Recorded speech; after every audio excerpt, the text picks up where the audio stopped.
Bienvenue sur Africa 24 dans cette nouvelle édition du QG News. Au sommaire, au Burkina Faso, le régime militaire laisse entrevoir une transition civile. Lors d'une rencontre avec le corps diplomatique ce lundi, le lieutenant-colonel Isaac Yacouba Zida promet une transition dans un cadre constitutionnel. En Libye, le chef du gouvernement autoproclamé appelle à l'organisation d'élections législatives indispensables selon lui pour un retour à la stabilité, exception à Tripoli, la capitale où les habitants profitent d'un fragile retour au calme. La grogne du corps enseignant au Sénégal. Dans un communiqué, le syndicat unitaire et démocratique des enseignants s'indigne du manque de personnel. Situation toujours confuse au Burkina Faso. Les tractations en vue de mettre sur pied une équipe chargée de la transition se poursuivent. Ce lundi, le lieutenant-colonel Isaac Yacouba Zida, désigné président de la transition par l'armée, a fait un pas de plus.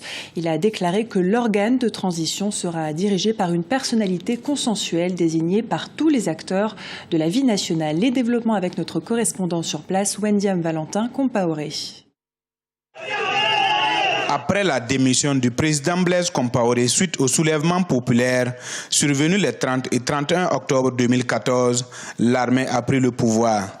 Ce dimanche 2 novembre, l'opposition et une partie de la société civile appelaient à une nouvelle manifestation pour une transition dirigée par une personnalité civile. Une position soutenue par la communauté internationale. En effet, une mission conjointe regroupant l'Union africaine, la CEDEAO et les Nations unies est présente à Ouagadougou. Elle souhaite une transition qui suivra les règles constitutionnelles. Malgré la situation particulière à laquelle le pays est confronté aujourd'hui, la mission a demandé à ses interlocuteurs nationaux et surtout la hiérarchie militaire de faire en sorte que les institutions de transition sont conformes aux normes constitutionnelles. La mission a insisté sur la nécessité de renforcer le dialogue entre tous les acteurs politiques et non politiques et appelé à remettre en marche le plus vite possible la machine gouvernementale et administrative afin d'assurer la continuité des services publics. Les forces armées qui ont pris le pouvoir assurent qu'un organe de transition sera mis en place. Des concertations se sont tenues ce dimanche et se poursuivent entre le chef de l'État et la classe politique, la société civile, les autorités coutumières et religieuses. Pour l'armée, le retour au calme et l'arrêt des manifestations est primordial pour une transition pacifique. Nous voulons rappeler que si les forces vives pensent s'être trompées, il est encore temps de revenir nous voir, pas par la rue, mais plutôt par la voie empruntée antérieurement, notamment la concertation. L'armée se retirerait alors et laisserait ceux qui pensent à cette étape être à même de faire sortir notre pays de la situation difficile actuelle. Nous demandons à ce que l'on nous laisse travailler pour remettre notre pays sur les rails dans l'intérêt de tous. Le pouvoir ne nous intéresse pas. Seul l'intérêt supérieur de la nation prime. Et l'armée est une institution dont l'honneur, la dignité et l'esprit de sacrifice constituent les vertus sacrées. Au lendemain du départ du président Blaise Compaoré le 31 octobre, l'armée à l'unanimité a confié le pouvoir au lieutenant-colonel Isaac Yacouba Zida. Une série de recommandations sont en voie d'être élaborées par le groupe de médiation Union africaine, CEDEAO et Nations unies. Elles seront présentées dans les prochains jours. En République démocratique du Congo, au moins 20 personnes ont été arrêtées ce lundi à Kinshasa lors d'une manifestation interdite de l'opposition. Un cadre de l'opposition a mis en garde contre le risque d'une révolte à l'image de celle qui a chassé du pouvoir le président burkinabé Blaise Compaoré. L'Union pour la démocratie et le progrès social, premier parti d'opposition, et l'Union pour la nation congolaise, troisième parti d'opposition, avait annoncé un sit-in ce lundi devant la mission de l'ONU pour demander l'ouverture du dialogue national.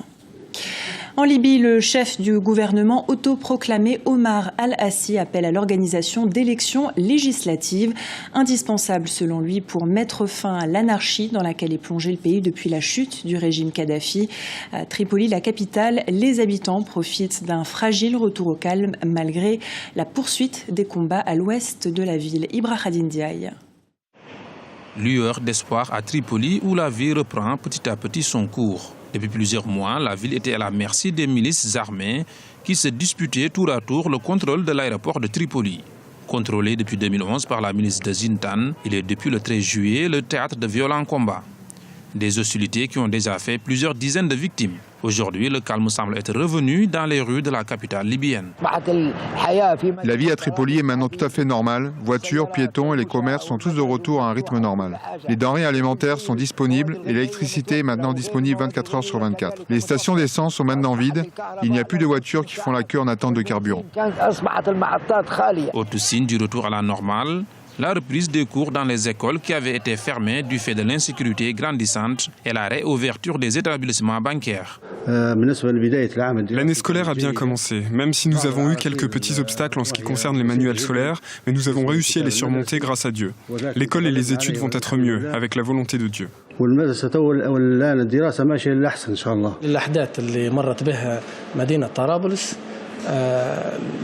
En raison des événements qui ont eu lieu à Tripoli, les banques ont eu une pénurie de devises. Mais Dieu merci, les activités ont repris un rythme normal. Les clients déposent de grandes quantités d'argent et il n'y a pas de plafond sur les retraits.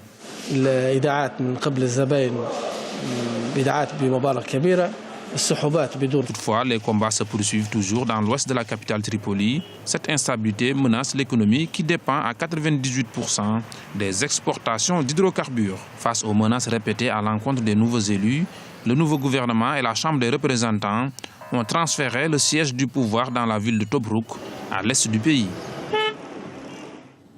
La Coupe d'Afrique des Nations 2015 se disputera bien du 17 janvier au 8 février prochain.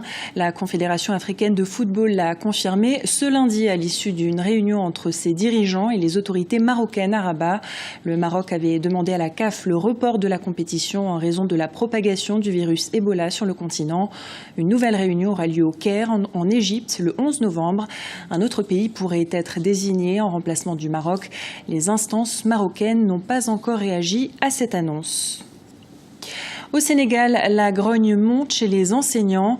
Le syndicat unitaire et démocratique des enseignants a rendu public la semaine dernière un communiqué où il s'indigne du manque de personnel ainsi que du mauvais état des locaux. Explication avec Graziella Tchakounte. Sénégal, le déficit d'enseignants dans le système éducatif est criard. Le syndicat unitaire et démocratique des enseignants du Sénégal s'en indigne et le fait savoir. À travers son conseil syndical national unitaire, l'organisme exhorte les autorités à œuvrer en vue de l'édification de l'école de la réussite. Le Conseil syndical national unitaire invite le gouvernement d'une part à résorber l'épineux problème de déficit du personnel enseignant à tous les niveaux du système, de pénurie ou de vétusté des locaux adaptés, mais aussi de la régularisation de la situation administrative des milliers de maîtres et professeurs. D'autre part, d'appliquer résolument le protocole d'accord du 17 février 2014. Le Sénégal consacre plus de 35% de son budget au secteur de l'éducation, mais malgré ses importantes ressources, le secteur ne s'est jamais aussi mal porté. Effectifs pléthoriques, grèves récurrentes des enseignants, inadaptation des curriculums scolaires, la liste est longue et les solutions esquissées toujours inefficaces. Un pays qui met autant de ressources, mais qui n'arrive pas à assurer le minimum de qualité, il y a problème. Il faut donc un modèle de gouvernance exemplaire qui met en cohérence la vision, les finalités, les programmes, les ressources humaines et matérielles. Un modèle de gouvernance qui stimule tous les acteurs et leur donne l'amour du travail. Selon le syndicat unitaire et démocratique des enseignants du Sénégal, c'est par un consensus fort bâti sur une conscience partagée des enjeux que l'université publique pourra venir à bout de ses nombreux maux. L'organisme en appelle donc le gouvernement sénégalais à travailler en ce sens pour une stabilisation durable du système éducatif sénégalais. Ce journal a été réalisé par l'ensemble de la rédaction. Nous vous remercions pour votre fidélité. Dans un instant, une nouvelle édition de l'actualité sur Africa 24.